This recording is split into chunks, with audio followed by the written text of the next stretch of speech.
Have you ever wondered what it is about reaching for our dreams that feels so hard and requires so much of our own healing? Are you curious about how moving towards your own creativity might heal what's making you feel stuck? Well, that is why we made this show. I'll be having conversations with emotional health experts as well as artists, musicians, and creatives, all with the intention of resourcing and inspiring you to uncover your true creative self.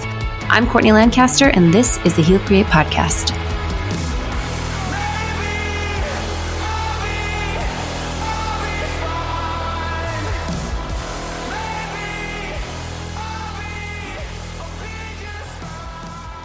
Hello, everyone. Thank you so much for listening today. You guys, I want to introduce you to one of my best friends who is also one of the most talented wordsmiths I've ever met. I didn't even know that words could be as beautiful as I ever read them when Adele reads them. But you guys, this is my friend, Adelle Rose. Hello, Adelle. Hello. Thank you so much for having me. You're so welcome. There's so many creatives that I've been able to interview on this podcast so far, actors and musicians. Obviously, like I'm a musician, so I know lots of musicians. I don't know any poets. So it's been so fun to not only know somebody as talented as you in this area, but also to watch you go through your own process. So Adele is also a musician and an amazing singer as well. But we met each other years ago singing for church and then randomly reconnected. Like, I don't know, when was that? I think that was 2019. It was 2019. Yeah. I was leading worship at a family camp. And you happened to be visiting that day. I was just randomly there on the same mountain. So random. And you had been through a lot. Yeah. And I had been through a lot. Yeah. And we just immediately connected based on all of the things we were healing and in the middle of. So I'm so excited to talk to you today. And what I want to talk about is kind of your background and your creative process, and then also your book. Adele has an amazing book of poetry called Evergreen. I wasn't like as, I don't know, refined. I never sat down and read a book of poetry ever in my life, probably. Maybe Shel Silverstein, which is, do you know what I'm talking about? Shel Silverstein, The Giving Tree, or... Oh. No? Okay. Well, anyways, you're a lot younger than me though, so that might be more of like a 80s kid book. But I remember sitting down after you gave me the transcript of this one day, one Saturday, and like slowly reading every word like it was dessert. And it was so that amazing. Is such a sweet compliment. Poetry was never something, I'm not an English literature major. I think I took like one English literature class in college and dissected poetry in that class. But I mean, I'm not someone who has like a professional background in it, or really is someone who reads a lot of poetry that you tend to need, an English lit degree in order to dissect it. Right. But for me, it kind of came on my radar when a therapist suggested writing. And she was like, what if you kind of process this through some poetry? And that was, I didn't know that. Yeah. And this, I think I was 22.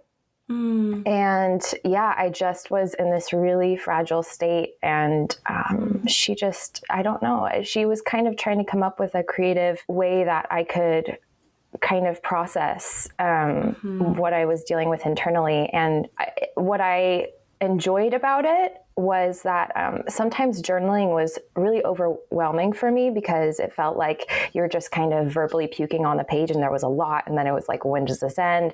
But with poetry, it's shorter and it's more concise. And you also get to kind of have that rhythmic, melodic part in it, which I enjoyed because of that musical background. And I just resonated with that style of writing, and it was really helpful for me. And so I kind of kept it in my back pocket just as my own processing tool, and didn't share that with anyone. I just keep, a tab on my notes app on my phone, or like, a little slip of paper in my top drawer and just kind of process that way. So that's how it started for me. Well, I think it's funny because we would have these conversations when we were going through different things, like janky, full of cuss words conversations. And then you'd be like, the next day, like, I wrote a poem based on what we talked about yesterday. And it was like the most gorgeous, simple,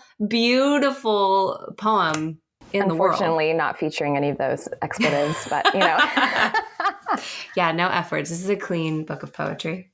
Yeah, and I just don't. I literally, I don't know how you do it. Like, it is an actual talent that I feel like I don't understand. Some in the way that I feel like some people would say that about different things that I do. Like, oh my gosh, how do you do that? And I'm like, I don't know. I just do. That's how I feel about poetry. It is, yeah, it's like it could be rocket science to me. It's just amazing how you're able to do that. Thank you. You're so welcome.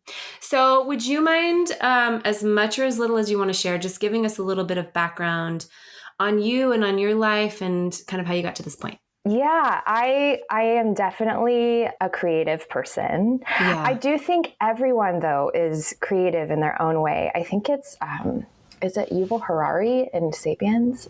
I'm not sure. This might not be the book. That's one of your favorite books. It is. He talks about how we really are all intrinsically creative because we are language makers and we're always creating. We're creating sentences and just the human capability for creation. I think people underestimate themselves. So I do want to say that. And also say that I've always been drawn to just whatever medium really is in front of me in order to process kind of in a creative way. So I grew up in a really musical home and music was my creative outlet. I also was, an artist and I still paint.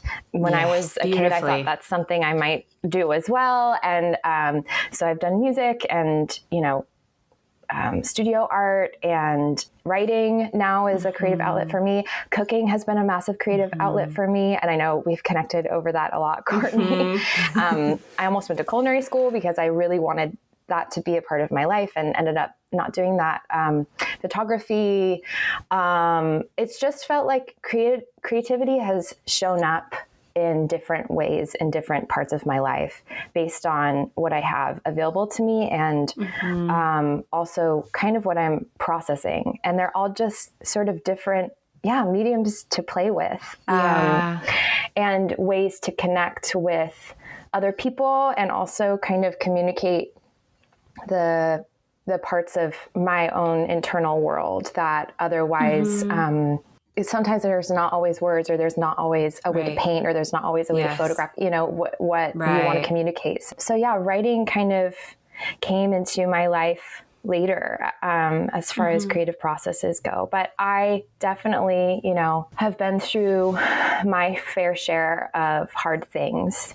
And so my creative spark has been sort of this fire and flame that's kept me warm during really wintry times, really wintry, cold seasons of life. And it's allowed me to pursue emotional health and well-being and, process in that way. And so, I have been through, I went through the end of a marriage in the earlier part of my 20s. And then I had really horrible health problems that I was trying to process, and just felt like I was dealing with a lot of emotional whiplash.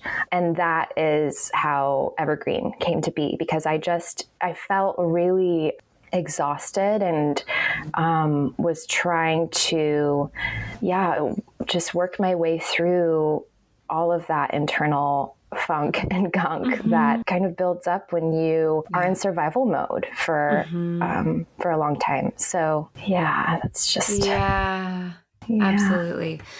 You said that really beautifully, like writing and all of the creativity and all of the art and the food and the words and everything that you've created has just given expression to what would have otherwise been unexpressed. And I've never heard you say that before about that book, Sapiens, about what he says. Can you repeat that? We're all creative because... I could be absolutely misquoting and quoting a different book and not realize it. He probably won't listen to this. Just a little shout out to Yuval. But and when we think about, the human brain, it is a meaning maker. And we see that through history. I was a history major in college, and what fascinates me to this day about humans, and the reason why I wanted to study it, is there are parts of us that really have remained throughout time and cultures and circumstances and politics, and the human brain is a meaning maker, and we're always kind of taking these things that are in front of us and the natural world and things that are happening and creating story. We're creating language around our life events, and we're creating oral traditions, and also, metaphors, whether that shows up in religion or different ways of art throughout all time. So, but language itself, we are constantly creating sentences. We're putting words together, and it's amazing. I mean, it is amazing. Yeah. Like even the idea you said, like, we are all naturally creative because we're language makers, and language is, this would probably be a deep dive. I mean, for the purpose of connection. So would that mean that creativity is really for the purpose of connection? Yeah. It's what connects us. Yeah. And we really stand out just as a species with our capacity to be creative, to create, to think outside of the real world, what's in front of us, and make stories and make myths and, communicate in that way, which is, imagination and wonder and all of those special parts of being human. That's all a part of creativity. And thinking about the future, even that is a creative act, because you don't know what's going to happen. Sometimes even processing the past can be a creative act. So we're all actively creating, even if it feels like you're just doing something that's, very normal and human, but it's normal and human to create. And I think, stepping back and realizing that, and realizing how incredible we are, and our brains are, and our souls are, and our minds are, and, nourishing that creative part of ourselves, I think it leads us to hopeful places and to emotionally healthful places. Yes. Yeah, absolutely. So over the last, 4 years, would you say that what you and I have been through in each of our individual lives has been, on a scale of 1 to 10 of hard to easy? I feel like my point is, you and I have been through some of the hardest seasons. Side by side at some points. Some of the absolute darkest, hardest seasons. Would you agree? Yes, absolutely. And having a friendship with someone who doesn't look away during the hard parts, that was so important. It was so important. And I think having those people in your life, if you can find them, it just truly makes a world of a difference. And I think it really expedites the healing process, because you realize you're not the only one. You're not alone. You're not too much. Nothing's too dark. And having someone who will kind of walk with you through and journey with you through the hard parts is so important. But sometimes, we have to trade off, or there's just... Or sometimes you're on the phone and you say, me too. Yeah. Yeah. Right? You just say, I'm worst. here. This is horrible. This is hard. And I'm with you. You don't have to have all the answers. Yeah, absolutely. And I think we both have our people that we have had support, therapists and mentors and all of that. But I think that it's so important, like you said, to have somebody who can just be with you in it. Yeah. And that is what I think we found in each other in those different dark parts of our friendship. And we told ourselves before we started this podcast, we're not going to cry about it. We're not going to cry all over this podcast interview about how important and rich that's been, except only to emphasize to anyone listening how important and rich that is, to find that and to be that for other people. Yes. because it, like you said, it does expedite, I think, the healing process. Absolutely. It also, I think, lifts it from how dark it can really get. And so at one point in our journey, we had a conversation where you had been wrestling through just feeling like you were just getting hit over and over and over again. Yeah. And do you want to tell your side, like where you were? Yeah. Oh my gosh. Yeah. I remember we were on the phone and I was just exhausted, really exhausted. And I kind of felt like, maybe I just need to accept this, and I'm just exhausted from hoping. I'm exhausted from healing. Like I just feel like I don't have enough. I don't have the capacity to look at the future with a lot of joy and hope. And because when you're in the midst of grief or, circumstances that feel like there's no way this can change, it feels like why should I spend my emotional energy, which I barely have, to plan for the in a hopeful way, when what's in front of me feels just so dark and hard. I don't know if you want to fill in. Yeah, no, I think we've all been there. And I had been learning around that point how important it is to dream. Yes. Especially when you're in those dark places. Yeah. And how, there is dreaming as escapism, where you're never in the present moment. You're completely avoiding your emotions. You're running as fast as you can towards your goals and dreams without paying attention to the now and healing and doing the healing work. And that's one extreme. But the other extreme is, I think you had even said, I was listening to a podcast and they talked about like, sometimes you just have to like accept where you're at. And sometimes that can be a way for people to, like you said, avoid spending the emotional energy to dream. And it can kind of feel like a little bit like giving up. I also think sometimes even the word hope can be really loaded for a lot of people. Hope can sometimes feel positive negligence of your emotions, where you're just saying, oh, everything will be fine. And you're actually neglecting emotions that really need to be looked at. Sometimes it feels kind of hollow or just surface, or, kind of this version of hope that sometimes, especially if you have a religious background, sometimes people will use that as a Band-Aid. Just if you just have hope, or I just remember there was a lot of that for me growing up. Like if you just hope, it will be better, and that's absolutely not true hope. True hope is gritty. It doesn't look away from the hard parts. And it also is absolutely intrinsic and inseparable from our health and well-being and who we are and who we're meant to be. And it's not an avoidant tactic. It's a part of being human. Yes. And dreaming is imperative for healing. Yeah. And your dreams will always require your healing. The biggest dreams that you have will always invite you to look at the parts of you that you are afraid to look at. Yeah. And so there's go ahead.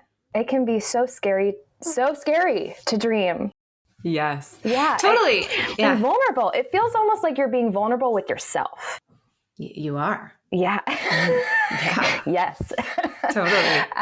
It feels scary and vulnerable, because if I dream, then I'm kind of letting this guard down and getting my hopes up. That's something that we've talked a lot about, right? Yes. Like getting your hopes up.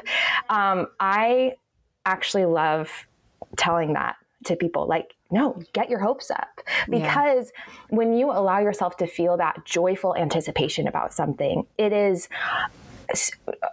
just healthy for your nervous system, just biologically, but also emotionally. It creates safety around those anticipatory feelings and safety around feelings of hope. And then that vulnerability isn't so scary the next time, but also it allows you to interact with those joyful, exciting parts of life rather than numb it out. So, if there's something that you're really excited about, and then especially if you have a background full of trauma, if you say, oh no, well, I can't be too hopeful about this because what if it gets taken away?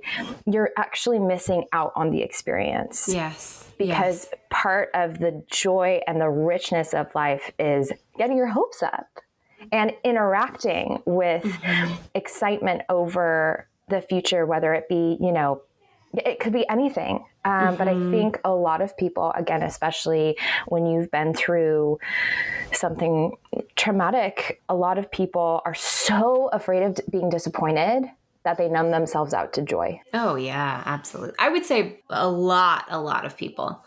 To truly hope and to truly dream and to allow yourself to do that is to know that you are deeply okay, even if it doesn't happen. The only reason why people don't dream is because they don't actually know or believe that they'll be okay if it doesn't happen. And that has to do with moving towards any dream or committing to any good thing. Like if we don't know that we'll be deeply okay because we've got us, because we're fully loved, because we've built the capacity and internally to embody safety, then we won't know how to move towards our dreams. But actually I wanted to mention too, we're interviewing my friend Katie Nickerson, who is a brain retraining specialist. Brain retraining is something you can look into. We'll put it in the show notes, some different resources you can look into. But it's something that actually my doctor told me about back when I was like really, really just in the midst of so much anxiety and panic. And it's a program, and I know you and I have talked about it, but it's just basically, there's lots of different programs actually, but it's this practice of retraining your brain to look for safety, because a body that's been traumatized has a brain in it that is constantly looking for what could go wrong. And that just affects your whole life. And you don't even know until you're aware that that's what your brain is constantly doing. You just know you feel awful all the time. So brain retraining is the actual daily practice of training your brain to hold more amounts of joy and hope and peace, not in an avoidance of what's going on, but to actually show yourself, hey, it's okay now. It's okay to step into that more and more. And they actually call the practice of dreaming every day and envisioning things that you would like to build and create with your life. They actually call it dose neurochemistry. It's like dosing medicine to yourself. And it's like the balm that like helps you to heal. They'll call like administering, dose neurochemistry by actually just envisioning, what you would like to create, which is completely different than what I was doing. I was trying to read every trauma book ever created. I was trying to figure out all philosophy, religion, spirituality, psychology, trauma science, because I thought if I could understand it, I could heal it. So all I was doing to my brain was training my brain to look for brokenness everywhere. And I was so tight in my body, so small. Yeah. And it's like that daily practice of like helping yourself envision. Maybe you're going back and you're just memorizing and marinating in beautiful moments you've had, or maybe you're envisioning the future that you'd like to create and build from here. And either one helps train your brain to look for safety instead of danger. Yeah, absolutely. Instead of being hyper vigilant and trying to, always be looking for the threat. Yeah. And it's so hard on our bodies. It's hard on our nervous system, our immune system, just everything wears out. And so do our hearts. So just from a holistic perspective, that manifestation or the manifesting and reflecting and marinating, like you were saying, on, the goodness that the future can hold and the goodness that the present can hold too. And also the goodness that reflecting on the past can hold instead, because I think especially for those of us who are in therapy or have been through a lot of therapy, it's a lot of processing and marinating in the hard parts, right? Yes. But even giving ourselves time to process and marinate on on maybe the glimpses of good that have happened to us, that are happening to us right now, and that will happen. Yeah. I had a poem that came to mind, actually. Please read it. I asked Adele if she would read a bunch of her poems. So this is Salve, and this is on page 99 of Evergreen. Could whimsy and wonder have the power to bring us back to the self we are seeking, to the root of our meaning, to the making of healing, a salve for the soul? We've kind of talked about, joy and hope, but also whimsy and wonder. They all kind of are in the same genre of emotions and also stem from a nervous system state that is, calm and secure and healthy and running well. Those feelings of being whimsical and being wonder-filled, those can be such a salve for our souls. And even if sometimes it can feel like putting the carriage in front of the horse, but it really is the means of getting into a state of joy, is interacting with those moments just in our daily lives that invite us to be whimsical, that invite us to feel wonder, even if it's just very, very small things. Something that I kind of a philosophy, I guess you could say, or a metaphor I used a lot when I was dealing with some really rough things a couple years ago was adding more joy to the pie. I need to add, we're adding more joy to the pie. So what I would do, or what the metaphor is, if you have a pie chart and it's, filled with, researching trauma, it's filled with hypervigilance over looking for threats. It's filled with, processing hard things. It's filled with pain.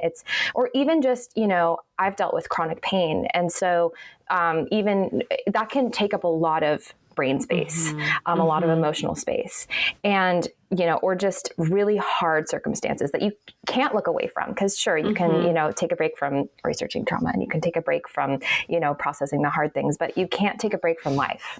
Right. Or the stresses that life brings sometimes. And so adding joy to the pie for me was finding and savoring the glimpses of joy that were in each day. And it didn't have to be anything big. It could be very small. Joy can be really inconspicuous sometimes. And it can be sort of wedged in the ordinary parts of life. But even looking out the window, and right now I'm noticing that, there's this amazing tree outside that's bright orange because the seasons are turning and it's beautiful. And I'm adding joy to the pie by looking at that and allowing myself to be filled with wonder, to be filled with curiosity and feel whimsical and, in awe of beauty. That's a really just small way of being mindful and adding joy to the pie, or being really intentional about looking for joy and adding it into your, daily schedule or daily life. So good. From a friend's perspective, when I look at your life, it does seem like there was a turning point for you when I think you were in the middle of writing this book, when that became a deep value for you. Was the good and looking for goodness and really holding it in your body and then celebrating it through the art that you created, including this book. Do you feel like that's true? Oh, absolutely. Yeah. And trusting in the good parts. Again, getting your hopes up, not being worried, when is the next shoe going to drop? When is Yeah, right. Which is a trauma response. Yeah. But looking for the good in the world, that also, can I read one more? Absolutely. Yeah. I mean, I already have a bunch bookmarked that I wanted you to read. So whatever comes up for you, go for it. So this is Stretch on page 9. I am uncoiling, limbs unfolding from bent to open, hands releasing their white-knuckled holding, smoothing out the stiffened creases. Mountainous as they seem, I am loving them into open valleys, untangling and teasing out the knots, pressing firmly and kindly on the tightness until it softens, to stretch the compressed so that every piece expands, expands, expands, and I fall in love with the wild whole world again. Yeah, that uncoiling process, it takes time. Yeah. And I think that creativity is, we talked about this, but the natural state of somebody who feels safe in their body. And it is also a catalyst for stepping into more safety. So I know that for you, well, actually, I'll back up. I remember when I was just beginning my trauma therapy process and asking my therapist, like, it seemed to me like all there was pain. What do I do here? Like, do I just curl up on a bike? How do I live? Like, what do I do? And she said, this is literally what she said. She said, you need to bake bread. And I was like, what the like what? And she said, you need to do something with your hands. She's like, because you need to remind your body that you are here in this present moment. You need to remind your body that you still have the ability to create things from scratch. That process of creating things, whether you're creating performance art or food or music or songs or leading people in songs or poetry or spoken word or whatever it is, or creating, I mean, you could be creating a business, or there's a million different things that we can create. But that process of gently creating things, even in a small way, actually is probably especially in a small way in the beginning, because we can really override our nervous systems if we're like, I'm just going to go for it and do this huge big thing. Yeah, when everything in your body is saying, no, I don't want to do anything. Yeah. A beautiful way to remind yourself that you're safe and to remind yourself that you are not your pain is to really begin to create something. And so can you tell me how this book and this collection of poems did that for you? Yeah. The disidentification with pain. Yes. And the not distancing in an avoidant way, but in a helpful way, it's just, I mean, it's a game changer. Because I think sometimes we can over-identify with our pain, with our trauma story, with, what's happened to us. Yeah. So as you came out of that place where you were really, really stuck, you just started to move forward in your journey. And then you were able to create more art and painting and singing and songwriting.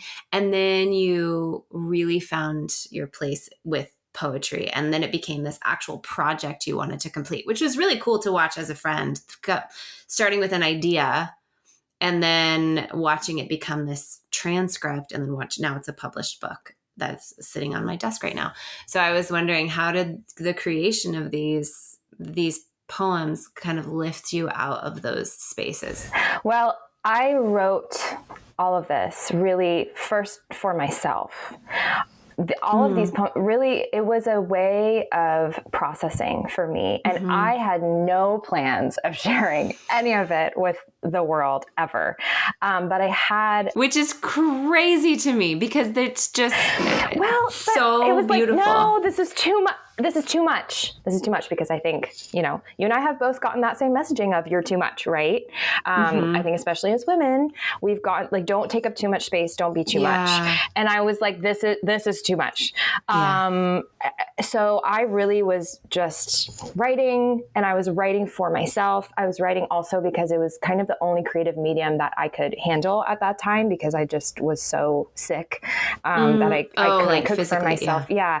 And so it was a way that I could still be creative and process. And those were two things that I had to have. I mean, I had just, in order to stay connected to my true self. So I absolutely not planning on sharing any of it. And then I had a friend say, you need to put this in a book.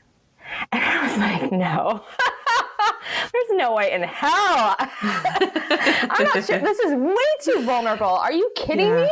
I mean, sometimes I still have moments where I'm like, oh my God, like all of this is just out in the world. Like, I still forever. I mean, the internet never forgets. And when physical things are out in the world, it's just, well, like there they are. But, I really I started taking it to heart because I noticed the reactions I would get when I would just share a poem with a friend. So I would sometimes write poems as like, a Christmas gift or a birthday gift to kind of encompass what that last year was like for that person or what the future is holding. Oh, yeah. I would also write it, kind of after conversations and be like, I was reflecting on what we were talking about. And like, this is kind of what I've been processing, or even just for myself when I was processing something. And then I had someone that I knew going through a similar thing, I would share, yes. Hey, I wrote this and I hope it helps you. And the feedback that I got, which I was just not expecting, was, oh my, like just resonance. Yes. And what I started realizing is when we share our creative process, even if it feels too much or vulnerable, it lights the way for other people. Yes. And I've had other people do that for me. And, even, artists or creatives or songwriters or poets. Mary Oliver is a favorite poet of mine. And, she's passed and no way I can ever interact with her, but her work lives on. And in her work, she was processing a lot of her own trauma and hard things. And I so resonated and found a lot of healing, an avenue of healing through some of her work. And so I felt like this feels terrifying, but we are all parallel travelers navigating our own mountains. And they're different heights. They look different. Our life circumstances are different, but we all are humans and we're reckoning with just the twists and turns of life. And it's good to be honest and to share. I just decided, you know what, I think I'm gonna publish this and share this with the world. And it felt like I just wanted it all to be in one place, and I wanted to do it for myself. I was like, if this doesn't touch anyone, if not one other soul reads this is for myself. So I self-published in May, and it's all right there in one little book. It is so beautiful. And I'm wondering, before we go, I want to ask if you can read one last poem, but I want people to know how they can find you if they want to follow along with all of the fresh poetry you offer and all the things you're doing in the world. So, you can find Evergreen on Amazon. It's Evergreen, a collection of poems by Adelle Rose. And you can find me on Instagram at by Adelle Rose. And those are two spots you can find me for now. Amazing. Well, do you have a specific poem that you would like to end with? I think I'm going to read Together. This was absolutely inspired by a conversation I had with Courtney on the phone. And we were talking and just about feeling fatigue over dealing with kind of the dark nights of the soul, and the part of that journey that feels like you're in the 3 a.m. hour of that dark night. And I sort of was kind of communicating that as a metaphor for those points where you're just like, I'm just ready for morning to come. I'm so tired. I'm exhausted. I feel defeated. I feel, like this has just already gone on for forever, and it's already been night for so long. But in those spaces, in those 3 a.m. times, offering to link arms with that person, and also accepting being together with someone and allowing someone to journey with you through those hard times is beautiful. It's important. So that was the conversation that this stemmed from. Yeah, I remember. Yeah. So this is Together.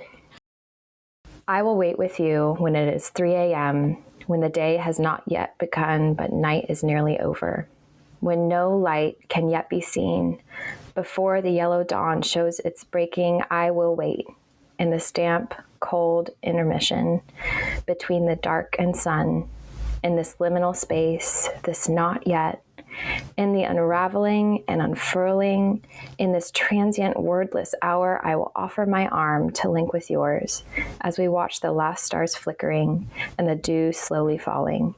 I will wait with you under an indigo sky and take your hand in mine until the morning comes. So beautiful. So, so beautiful. And I'm thankful that you're here talking to me right now on this podcast, but I'm thankful for your friendship. And I'm so glad that your work is available to all in this medium.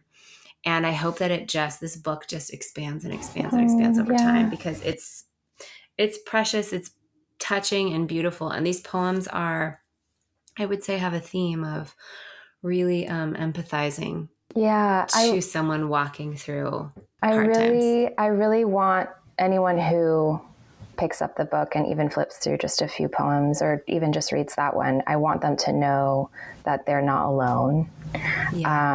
And that this book is an extension of that togetherness and that community, and just the knowledge of knowing, again, we're all parallel travels. We're all journeying through this wild, wild ride called life. And nothing is too much or too big. And so, I hope that Evergreen is just a gentle hand offered to guide in whatever season that the reader is finding themselves in. I think that it will be. Well, thank you everyone so much for listening. Again, you can find Adelle on Instagram and find her book, Evergreen, a collection of poems, on Amazon. Thank you so much, Adelle. Thank you, Courtney. I love you so much. I love you too. Bye.